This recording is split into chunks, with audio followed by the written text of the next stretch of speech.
JKR അക്കാഡമിയിലേക്ക് എല്ലാവർക്കും ഒരിക്കൽ കൂടി സ്വാഗതം. PSC പരീക്ഷ എഴുതുന്ന ഉദ്യോഗാർത്ഥികളെ സംബന്ധിച്ചിടത്തോളം എല്ലാവരും പ്രധാനമായിട്ടും അറിഞ്ഞിരിക്കേണ്ട ഒന്നാണ് പ്രായപരിധിയെ സംബന്ധിച്ചുള്ള കാര്യങ്ങൾ. പ്രായപരിധിയിൽ ഒന്നിൽ കൂടുതൽ ഇളവുകൾ ബാധകമാകുമോ എന്ന് പല ഉദ്യോഗാർത്ഥികളും പലപ്പോഴായിട്ട് ചോദിക്കാറുണ്ട്. പല ഉദ്യോഗാർത്ഥികൾക്കും വ്യക്തമായിട്ട് ഒരു കാര്യങ്ങളെക്കുറിച്ചും ധാരണയില്ലാത്ത ഒരു സാഹചര്യമാണ് നിലവിലുള്ളത്. ഓരോരുത്തർക്കും ഓരോ ആനുകൂല്യങ്ങളും സംവരണ വിഭാഗങ്ങളെ സംബന്ധിച്ചിടത്തോളം പലതരത്തിലുള്ള ആനുകൂല്യങ്ങളും പലർക്കും ഉണ്ട് എങ്കിൽ പോലും ഓരോരുത്തർക്കും ഓരോ ഇളവിനെ സംബന്ധിച്ച് ഏതൊക്കെ ഇളവുകളാണ് തങ്ങൾക്കുള്ളത് അല്ലെങ്കിൽ ഏതൊക്കെ ഇളവുകളാണ് തങ്ങൾക്ക് ലഭിക്കുന്നത് എന്നതിനെക്കുറിച്ച് വ്യക്തമായ ധാരണയൊന്നും പല ഉദ്യോഗാർത്ഥികൾക്കുമില്ല.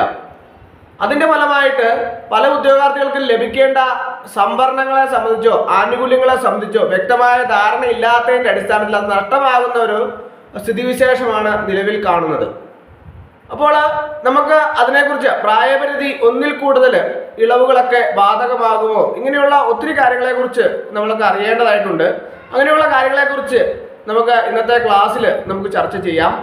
PSC പരീക്ഷയ്ക്ക് അപേക്ഷിക്കാനുള്ള പ്രായപരിധി എല്ലാവർക്കും അറിയാവുന്ന ഒരു കാര്യമാണ്. 18 to 36 വയസ്സ് വരെയാണ് PSC പരീക്ഷയ്ക്ക് അപേക്ഷിക്കാനുള്ള പ്രായപരിധി എന്ന് പറയുന്നത്. LP UP അധ്യാപക തസ്തികൾക്ക് അപേക്ഷിക്കാനുള്ള പൊതുവിഭാഗത്തിൽ പ്രായപരിധി 18 to 40 വയസ്സാണ് അല്ലെ, എല്ലാവർക്കും അറിയാവുന്ന ഒരു കാര്യമാണ്. എന്നാൽ HST വിഭാഗത്തിൽ തസ്തികയിൽ 20 to 40 വയസ്സ് വരെയാണ് പ്രായപരിധി അല്ലെ, എല്ലാവർക്കും അറിയാവുന്ന ഒരു കാര്യമാണ്. എന്നാൽ പല അറിയാൻ വയ്യാത്ത ആൾക്കാർക്ക് വേണ്ടിയാണ് ഞാൻ ഒരിക്കൽ കൂടി പറഞ്ഞത്. അതുപോലെ തന്നെ SC/ST വിഭാഗക്കാർക്ക് 5 വർഷവും OBC-കാർക്ക് 3 വർഷവും ഇളവുണ്ട്. അതും എല്ലാവർക്കും അറിയാവുന്ന ഒരു കാര്യമാണ് അല്ലേ. അപ്പോൾ അറിയാൻ വയ്യാത്ത ഉദ്യോഗാർത്ഥികളുണ്ടെങ്കിൽ മനസ്സിലാക്കണം, SC/ST വിഭാഗക്കാർക്ക് 5 വർഷവും OBC-കാർക്ക് 3 വർഷവും വയസ്സിലെ ഇളവുണ്ട്. അതുപോലെ തന്നെ വിമുക്ത ഭടന്മാർക്ക് സൈനിക സേവന കാലത്ത് ആനുപാതികമായാണ് ഇളവ്. ഇത് പരമാവധി 45 വയസ്സ് വരെയാണ്, അത് മനസ്സിലാക്കിയിരിക്കുക. പിന്നെ ഭിന്നശേഷിക്കാർക്ക് 10 വർഷത്തെ ഇളവുണ്ട്. അതുപോലെ തന്നെ ഭിന്നശേഷിക്കാർക്കുള്ള സംവരണ മാനദണ്ഡത്തിൽ ചില വിഭാഗങ്ങൾക്ക് അധിക ഇളവുകൾ ബാധകമാണ്. ഈ കാര്യവും അറിഞ്ഞിരിക്കേണ്ട ഒരു പ്രധാനപ്പെട്ട കാര്യമാണ്. അതുപോലെ തന്നെ മറ്റ് ആനുകൂല്യങ്ങൾ ലഭിക്കുമെങ്കിലും ഒന്നിൽ കൂടുതൽ ഇളവുകൾ, അതായത് ഒന്നിൽ കൂടുതൽ ഇളവുകൾക്ക് അർഹത ഉണ്ടാവില്ല എന്നുള്ള കാര്യം എല്ലാവരും പ്രധാനമായിട്ടും മനസ്സിലാക്കിയിരിക്കണം. വിധവകൾക്ക് 5 വർഷത്തെ ഇളവുണ്ട്. അതുപോലെ തന്നെ ഇതനുസരിച്ച് ജനറൽ വിഭാഗത്തിന് 41 വയസ്സ് വരെയും ഈഴവ മുസ്ലിം ഉൾപ്പെടെയുള്ള OBC വിഭാഗത്തിലെ വിധവകൾക്ക് 44 വയസ്സ് വരെയും പട്ടിക വിഭാഗത്തിലെ വിധവകൾക്ക് 46 വയസ്സ് വരെയും അപേക്ഷിക്കാം. അത് പ്രധാനമായിട്ടും മനസ്സിലാക്കേണ്ട ഒരു പ്രധാനപ്പെട്ട കാര്യം എന്താണ്, മറ്റ് ആനുകൂല്യങ്ങൾ ലഭിക്കുമെങ്കിലും ഒന്നിൽ കൂടുതൽ ഇളവുകൾക്ക് അർഹതയുണ്ടാവില്ല.